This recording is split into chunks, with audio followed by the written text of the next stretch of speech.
Good evening and welcome to Courier Journal Election Night coverage at 6 p.m.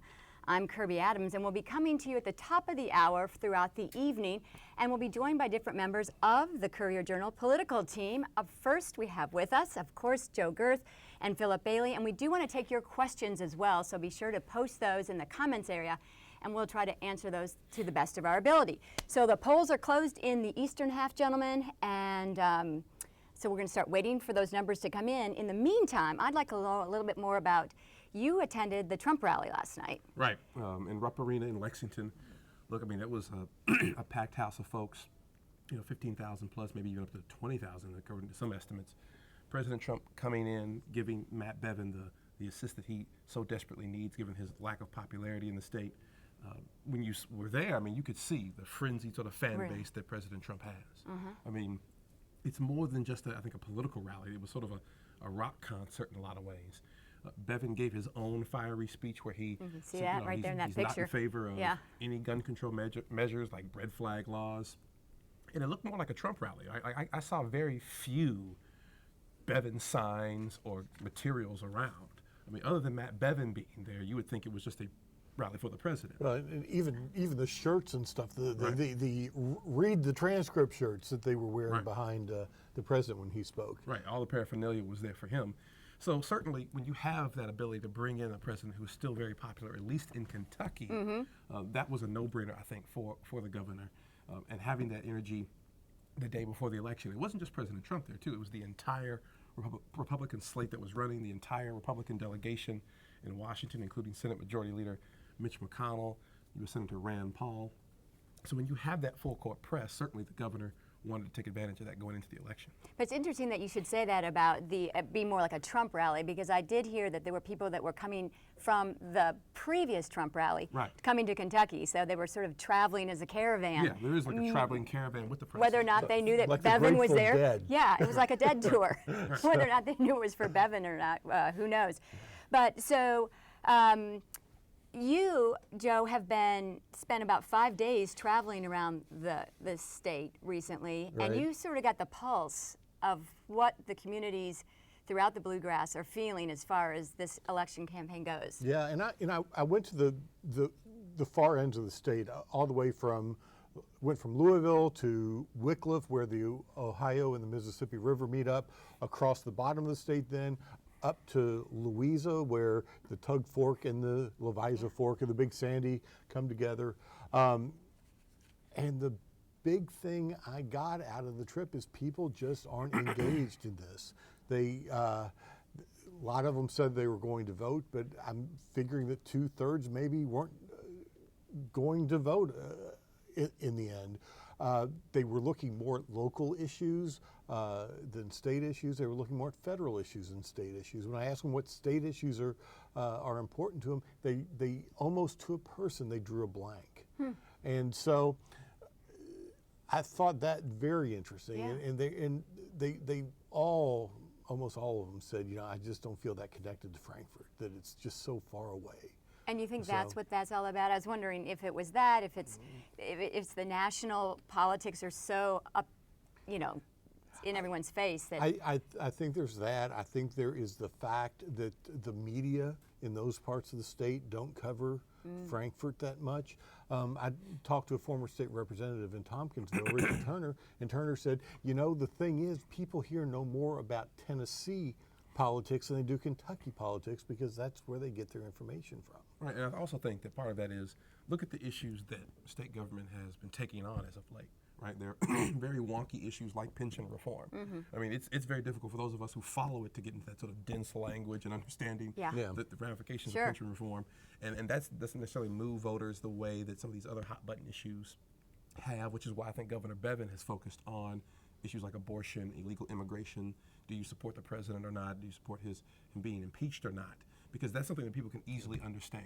You don't have to read an entire backlog of books and actuarial analysis. Or have Philip Bailey explain it all to us. Right. I mean, that's something you sort of know already what you think about it and where you want to move forward. So we know what Governor Bevin was doing last night. What about Beshear the night before his election? Well, Attorney General Beshear, I mean, he kept his focus, as he has been. He's a very methodical, disciplined candidate. Some would argue a very stiff candidate, but he kept his focus on the campaign trail. So he went all the way from Western Kentucky back to Louisville. He bragged about knocking on his 1 millionth door. And really, he's been partnering with his former rival in the Democratic primary, State Representative Rocky Atkins, helping him out in the eastern portion of the state. He has his father helping him out in the western portion of the state. And I think that's certainly what you would expect from Andy Beshear. He doesn't have the ability to bring in a national Democrat who would energize liberals, wouldn't also alienate or isolate more conservative ancestral rural Democrats who are far more conservative than the national party is at this moment. And the thing about Beshear is that he is from Louisville. He is from Lexington. He grew up in Lexington. He lives in Louisville now. He really doesn't have the ties to the rural areas that Rocky Atkins has, that his father, who was born in Dawson Springs, has. And so he really needs help to reach out so that he doesn't necessarily get branded like the Bevin people have been trying to brand him as, this big East Coast liberal sort of guy, Right. And so, again, you don't have any sort of national Democrats who have really spoken to this race until late yesterday. You saw Stacey Abrams, former gubernatorial candidate in Georgia. She cut an ad for the Kentucky Democratic Party urging people, call this hotline if you have any problems voting. Make sure you get out and vote. It may have been a wasted opportunity because you could have maybe used her to energize, particularly in African American precincts and communities, to get them out to vote. But you haven't really seen any national Democrat, Joe Biden, the Clintons, et cetera, because as soon as that were to happen, then Republicans would paint Andy Beshear and say, see, he is this national Democrat. He's the same Democrat who wants to impeach the president. He wants to take your guns. He wants late-term abortion. He wants this. He wants that. So you think that's why they waited so late to do anything? I think so. I think that's part of the reason. But I also think that Andy Beshear comes from a playbook that his mother and father have lived off of, which is, look, you have to keep this balance. You have to still appeal to these rural Democrats. Don't alienate them too much. And I think what we'll see tonight, the big picture for both campaigns and for both parties, is particularly, I think, the onus is on the Democrats. If Matt Bevin wins tonight, and you can't beat the most unpopular governor in the country, who can you defeat? And there will be a party struggle for those who have more of the Yarmouth plan. Congressman John Yarmouth out of Louisville has always said he believes the Kentucky Democratic candidates need to blow out the margins in Louisville and Lexington and let the chips fall where they may elsewhere. Will that struggle and tug of war be between his branch of the party and others who say, no, don't give up on those ancestral Democrats who still have sheriff's offices, county judge executives in the eastern and western parts of the state? Not You so have some much thoughts in the western on part of that. the state Yeah. anymore. Not so much the western Right. anymore. Yeah. And I know where Yarmouth is coming from. I just don't see the numbers in Louisville and Lexington yet at this point. And those may come at some point. But right now, I think that you kiss off too many votes if you do that. And you might be killing yourself in the short term and building a base for the long term. But you've got to worry about doing that and hurting a lot of Democrats who are out there around the state getting elected still to some of these county offices. Okay, Joe, Philip, you ready for your first question Sure. from our viewers? We love this when you send these in. Bevin says he expects a landslide. Does he see polling that we don't know about? I believe the governor said in the New York Times story that he predicts he's going to win anywhere between 6 to 10%. However, today on social media, the governor was talking about how, look, most registration in this state is Democratic. I think what we have heard, Joe and I have heard from both the political campaigns and others, is that the Democrats are saying, oh, we're up by 4, Republicans saying, no, we're up by 2 to 3 points, all within the margin of error. I think most people think this race will be pretty tight, pretty close. I think for Bevin, it is a question of he has home court advantage. Will he be able to make up in those margins, particularly out in eastern and western Kentucky? Will he be able to keep things ahead at a pace that he was able to in 2015? For Andy Beshear, he has the most motivated group of people who are in this election, which is the teachers. And anyone knows with the teachers, they know how to get ornery people to do what they want, little kids and teenagers. So that's True. a group to have that's civically engaged already. It's already civically plugged in. They won't just get their folks out, but will tell their neighbors, their friends, etc. So that's what really this race is. It's home court advantage versus this energized base of voters, energized constituency. It's an unpopular governor versus an unpopular party.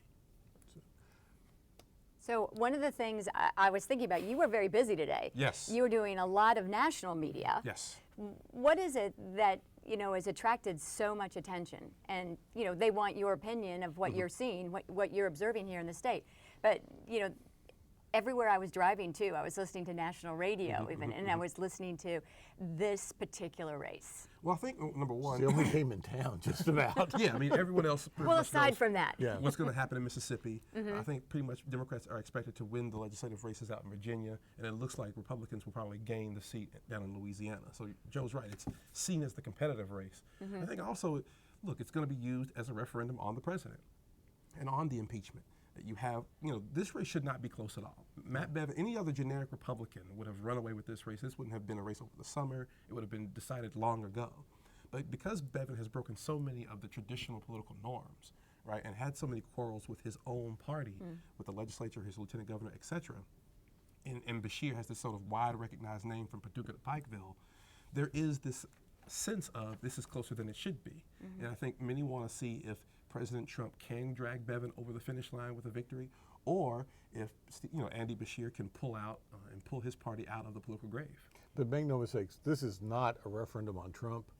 This is a referendum on Matt Bevin, and that's what the Beshear people want it to be. Yeah, definitely. And that's what it is. I mean, in the end, as Philip said, this race would not be close if it was someone who acted like a normal politician has acted in the past. But Bevin does not act like a normal politician. So what, in your opinions, does each candidate have to do to win? Beshear has to blow out the margins in Louisville and Lexington, and he needs to cut into some of the margins in some of the more rural areas. 4 years ago, Jack Conway won only 14 counties in Kentucky. He's got to win a few more than that. He's got to, one thing that the Democrats are seeing in their polling is that they say that he has a chance up in northern Kentucky. If it's close in northern Kentucky, then this race is going to be could be a long night for Matt Bevin. The Republicans have to put behind them the dislike they have for one another that we saw come out in the primary when Robert Goforth won 32 counties in Kentucky, About 40%. and really showed a division within the GOP ranks.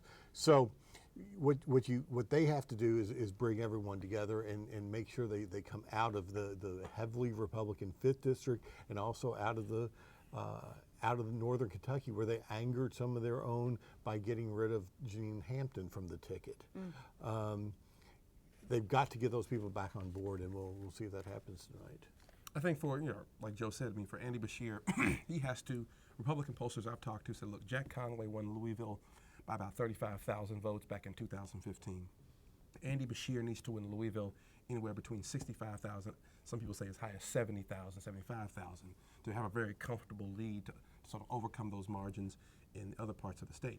Republican lawmakers, however, who I've spoken to say, look, part of the problem for Governor Bevin could be that not that Republicans who are disaffected and upset with him vote for Andy Beshear, but that they stay home.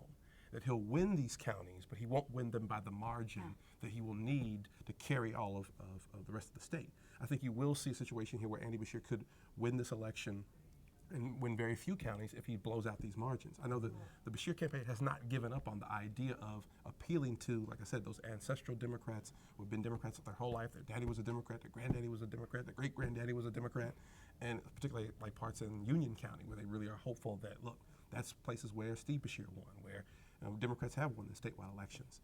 Democrats have lived for the past 25 years off of this belief that these off-year elections inoculate them from the national party. That they can tell voters, look, whatever you think of Hillary Clinton, Nancy Pelosi, Barack Obama, etc., this is different. This is for Secretary of State, for Treasurer, for Governor. Don't worry about that. It's a whole separate year.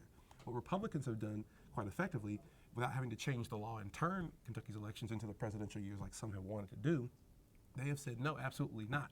If you have a frustration with the Democratic Party nationally now, you can take that out in your vote for governor. All right. Last word on anything. Keep watching. Keep watching. The polls All are right. still open in the western half of the state, so we'll Eastern closed, we'll count Western the still votes. open. Right. All right, so much more to come.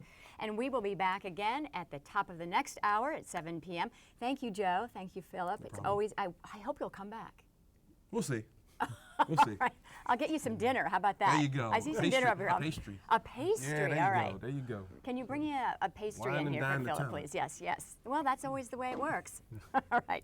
Well done. Thank you very much. And we'll be back with more of Courier Journal election coverage at 7 p.m. We'll see you then.